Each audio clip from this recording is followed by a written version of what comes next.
السلام علیکم ورحمۃ اللہ وبرکاتہ۔ امید ہے کہ آپ سبھی بس خیر آفس ہوں گے۔ جس سے کہ آپ کے علم ہے کہ حج کے ایام چل رہے ہیں، اسی عنوان پر سوال و جواب پیش کر رہا ہوں۔ آج یہ سوال پیش کیا جا رہا ہے کہ میدان عرفات میں ظہر اور عصر کی نماز قصر کیوں کی جاتی ہے؟ یہ سوال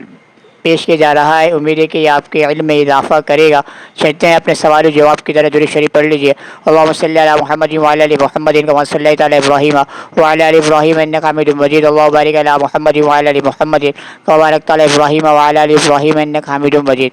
بسم اللہ الرحمن الرحیم۔ عرفات کے میدان میں ظہر عصر کی نماز قصر کیوں کی جاتی ہے؟ سوال: یوم الحج یعنی 9 ذی الحجہ کو مقام عرفات میں مسجد نمرہ میں جو ظہر اور عصر کی نمازیں ایک ساتھ پڑھی جاتی ہیں، وہ ہمیشہ قصر کیوں پڑھی جاتی ہیں؟ کہ مکہ معظمہ سے عرفات کا میدان کا فاصلہ 3-4 میل ہے، اور قصر کے لیے مقام قیام سے 48 میل یا اس سے ایسے ہی کچھ فاصلہ کا ہونا ضروری ہے۔ جواب: ہمارے نزدیک عرفات میں قصر صرف مسافر کے لیے ہے، مقیم پوری نماز پڑھے گا۔ سعودی حضرات کے نزدیک قصر مناسک کی وجہ سے، اس لیے امام خواہ مقیم ہو قصر ہی کرے گا۔ عرفات میں نماز ظہر و عصر جمع کرنے کی شرط۔ سوال: عرفات کے میدان میں ظہر اور عصر کی نمازیں قصر ملا کر جماعت کے ساتھ پڑھی جاتی ہیں، لیکن اگر کوئی شخص امام کے ساتھ جماعت میں شریک نہیں ہو سکا اور اب اکیلے نماز پڑھتا ہے تو اسے دونوں نمازیں اپنے اپنے وقت پر پڑھنی ہوں گی، یا دونوں نمازیں اکیلے ہونے کی صورت میں بھی اکٹھی پڑھے گا۔ نیز اگر اپنے خیمے میں دوسری جماعت کے ساتھ شریک ہوا تو امام کو صرف ظہر پڑھانی چاہیے یا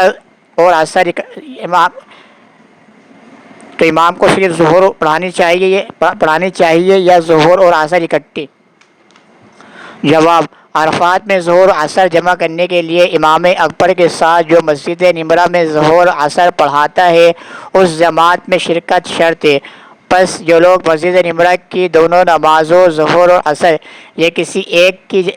ایک کی جماعت میں شریک نہ ہو، ان کے لیے ظہر عصر کو اپنے اپنے وقت پر پڑھنا لازم ہے، خواہ وہ جماعت کروائیں یا اکیلے اکیلے نماز پڑھیں۔ ان کے لیے ظہر اور عصر کو جمع کرنا جائز نہیں کہ عرفات میں نماز ظہر نماز عصر کے لیے اکیلے پڑھنے والا دونوں کو الگ الگ پڑھے۔ سوال: عرفات کے میدان میں 9 ذی الحجہ کو جو خطبہ پڑھا جاتا ہے اور ظہر عصر کی نماز ایک ہی وقت میں ادا کی جاتی ہے، ہمارے ساتھ چند لوگ تھے جو دین کے متعلق واقفیت رکھتے تھے۔ انہوں نے ہمیں ظہر کی نماز ظہر کے وقت میں، عصر کی نماز عصر کے وقت میں پڑھنے کو کہا، لہذا معلوم یہ کرنا تھا ہمیں یہ نمازیں عرفات کے میدان میں ایک وقت میں ادا کرنی چاہیے تھی یا انہیں اپنے اپنے وقت پر ادا کرنی چاہیے تھا۔ برائے مہربانی درست طریقے کی وضاحت فرما دیجیے۔ جواب: اگر کوئی حاجی عرفات میں امام الحج کے ساتھ مسجد نمرہ میں نماز پڑھے تو وہ امام کے ساتھ ظہر اور عصر کو جمع کرے گا۔ جو لوگ اپنے اپنے خیموں میں نماز پڑھتے ہیں وہ ظہر کے وقت میں اور عصر کے وقت میں پڑھیں گے۔ جیسے کہ یہاں پر سائل محترمہ کی طرف سے سوال پیش کیا گیا کہ میدان عرفات کے اندر ظہر اور عصر کی نماز کو قصر کیوں کیا جاتا ہے؟ تو جیسے کہ وہاں پر خطبہ دیا جاتا ہے میدان عرفات کے اندر ظہر اور عصر کی جو نمازیں ہوتی ہیں وہاں پر وہ قصر پڑھائی جاتی ہیں۔ اب آئے کہ وہاں پر ہم قصر پڑھیں گے، ہم مقیم ہیں، ہم قصر پڑھیں گے، پوری نماز پڑھیں گے۔ سائل محترم کی طرف سے سوال پیش کیا گیا، جس کا جواب بھی جا رہا ہے کہ آپ جو ہیں مسافر ہیں تو 2 قصر پڑھیں گے، اگر آپ مقیم ہیں تو آپ پوری 4 رکعتیں پڑھیں گے۔ جہاں تک بات ہے کہ وہاں پر قصر کری جاتی ہے، پیش امام قصر کر رہا ہے، تو اس کا جواب یہ ہے کہ جو سعودی حضرات ہیں وہ سمجھتے ہیں کہ وہ ان کے یہاں پر قصر مناسک حج میں سے، یعنی کہ امام اگرچہ مقیم کیوں نہ ہو وہ 2 رکعت ہی پڑھائے گا، یعنی کہ وہ قصر کو 2 رکعت نماز پڑھانے کو وہ مناسک حج میں سمجھتے ہیں۔ آپ کا مسئلہ یہ کہ اگر آپ مسافر ہیں تو اس صورت میں آپ 2 پڑھیں گے، اگر آپ مقیم ہیں تو آپ 4 رکعت پوری پڑھیں گے۔ اور دوسرا سوال پیش کیا گیا کہ یہ ظہر اور عصر کو جمع کرنے کی شرط، یعنی کہ ایک جیسے کہ خود سوال سائلہ محترم کی طرف سے یہ دوسرا سوال پیش کیا گیا کہ اگر ایک شخص ہے کہ اس نے خیمے کے اندر نماز جیسے کہ مسجد نمرہ کے اندر نماز پڑھی جاتی ہے، میدان عرفہ کے اندر ظہر اور عصر کو اکٹھے نماز پڑھی جاتی ہے اور وہ وہاں پر قصر کرتے ہیں، اگر مثال کے طور پہ وہ وہاں پر نماز نہ پڑھ سکا مسجد نمرہ کے اندر، اب وہ الگ سے دیکھا کسی شخص کو کہ وہ خیمے کے اندر نماز پڑھ رہا ہے ظہر کی، اب آئے کہ وہ نماز ظہر کی جو پڑھ رہا ہے وہ شخص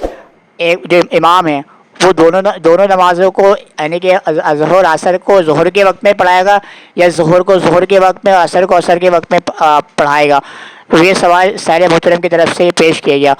اور یہ کہ اگر وہ جو آپ نماز پڑھیں گے آپ جو پیچھے پڑھنے والے ہیں وہ اس کے اگر پڑھ رہے ہیں تو وہ ظہر کی نماز کو ظہر عصر کی نماز کو ظہر کے وقت میں جمع کر اکٹھی پڑھیں گے یا وہ الگ الگ کر کے ظہر کو ظہر کے وقت میں عصر کو عصر کے وقت میں پڑھیں گے؟ تو یہ سوال سائلہ محترم کی طرف سے پیش کیا گیا، تو اس کا جواب یہ جا رہا ہے کہ اگر آپ وہاں پر نہ پہنچ سکے، مثال کے طور پہ مسجد نمرہ نہیں پہنچ سکے رشتہ یا کسی وجوہات کی وجہ سے، تو اس کا یہ جواب ہے کہ اگر آپ نے مسجد نمرہ کے اندر نماز نہیں پڑھی تو پھر آپ کے لیے آپ کے خیمے کے اندر نماز پڑھنا ہے تو آپ جو ہیں ظہر کو ظہر کے وقت میں پڑھیں گے، عصر کو عصر کے وقت کے اندر پڑھیں گے۔ اگر آپ مسجد نمرہ کے اندر مسجد نمرہ میں آپ نے میدان عرفات میں ظہر اور عصر کو اکٹھے کر کے پیش امام کے ساتھ نماز نہیں پڑھی تو پھر یہی مسئلہ ہے کہ آپ ظہر کو ظہر کے وقت میں عصر کو عصر کے وقت میں۔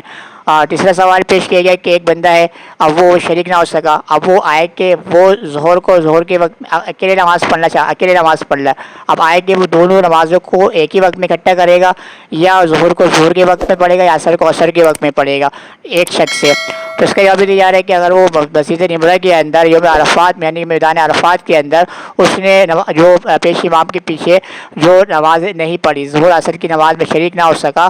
تو پھر وہ اس کے بعد اس کا یہ حکم ہے کہ اگر وہ ظہر کو ظہر کے وقت میں پڑھے یا عصر کو عصر کے وقت میں پڑھے۔ یہ سوال سائلہ محترم کی طرف سے پیش کیا گیا، تو اس کا جواب دیا جا رہا ہے کہ وہ دیا جا رہا ہے کہ اگر وہ امام صاحب کے ساتھ نماز میں شریک نہ ہو سکا میدان عرفات کے